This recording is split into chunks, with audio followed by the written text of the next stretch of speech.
نحمدہ و نصلی علی رسولہ الکریم بسم اللہ الرحمن الرحیم لیلۃ القدر خیر من الف شہر۔ حضرات گرامی قدر، جیسا کہ آپ سب لوگوں کے علم میں یہ بات موجود ہے کہ آج ہم 21ویں رات کی عبادت کے لیے مساجد کا رخ کرنے والے ہیں۔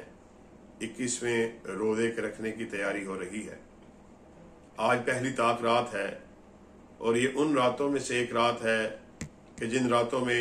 آقائے کائنات حضرت محمد رسول اللہ صلی اللہ علیہ وسلم نے ہمیں حکم دیا کہ ان 5 آخری عشرے کی طاق راتوں میں لیلۃ القدر کو تلاش کیا جائے۔ اس ایک رات کی کرنے والی عبادت 1000 مہینے کی عبادت کے برابر ہے، اور یہ 1000 مہینہ 80 سال کے لگ بھگ بنتا ہے۔ بڑی ہی خوش نصیبی ہے جو شخص اس ایک رات کی عبادت کر لے، اس ایک رات کو پا لے۔ اور آقا کائنات حضرت محمد رسول اللہ صلی اللہ علیہ وسلم کا ارشاد عالی ہے، من قام لیلۃ القدر ایمانا و احتسابا غفر له ما تقدم من ذنبہ۔ جس نے ایمان کی حالت میں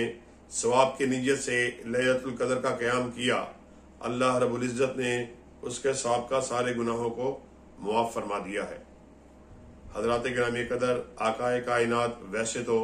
پورا مہینہ ہی اللہ کی عبادت میں گزار دیتے، مگر جب آخری 10 راتیں آتی، حضرت عائشہ رضی اللہ تعالیٰ عنہ روایت کرتی ہیں کہ آپ پہلے سے زیادہ چست اور پہلے سے زیادہ ہوشیار ہو جاتے اور راتوں کو جاگتے، رات کو چراغوں کو جلا لیتے، رات پوری اللہ کی عبادت میں گزار دیتے۔ حضرات گرامی قدر، یہ 5 راتیں ہیں، ہمیں ہر رات اللہ کے فضل و کرم سے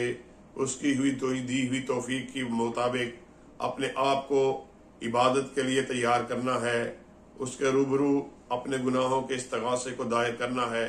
اپنی بخشش کو طلب کرنا ہے۔ اور حضرت عائشہ ہی فرماتی ہیں کہ میں نے آقا کائنات سے پوچھا کہ اگر میں لیلۃ القدر کو پا لوں تو کیا کروں؟ تو آپ نے فرمایا، اگر تمہیں لیلۃ القدر کا پتہ چل جائے تو پھر تم یہ بات پڑھو، اللہم انک عفو کریم تحب العفو فاعف عنی یعف عنا،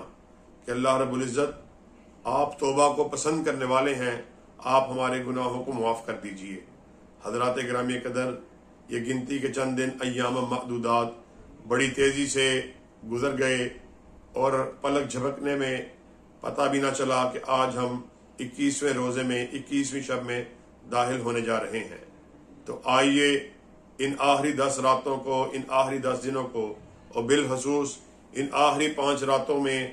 اللہ رب العزت کو، وہ روٹھے ہوئے اپنے رب کو، اپنے ناراض رب کو منا لیں، اس کے آگے سجدے کو بجا لائیں، اپنے ہاتھوں کو پھیلا لیں، اپنے گناہوں کی، اپنے سیئات کی، اپنی غلطیوں کی، اپنی سیاکاریوں کی بخشش کو اس غفور الرحیم کے سامنے طلب کریں، اس کے سامنے اپنے گناہوں کے استغاثے کو رکھیں۔ اللہ رب العزت ہمارے گناہوں کو معاف کرنے پر قادر ہیں۔ اللہ رب العزت سے دعا ہے کہ کہنے والے کو اور سب سننے والوں کو اس آخری عشرے میں اور بالخصوص ان آخری 5 راتوں میں، کہ جن میں آقا کائنات حضرت محمد رسول اللہ صلی اللہ علیہ وسلم کا ارشاد عالی ہے کہ جن میں سے ایک رات ایسی ہے کہ جس کو لیلۃ القدر کے نام سے پکارا جاتا ہے۔ اللہ رب العزت سے دعا ہے کہ کہنے والے اور سب سننے والوں کو اس رات، یہ رات جو ہے کہنے والے اور سب سننے والوں کے مقدر میں، ان کے نصیب میں فرما دے۔ وآخر دعوانا ان الحمد للہ رب العالمین۔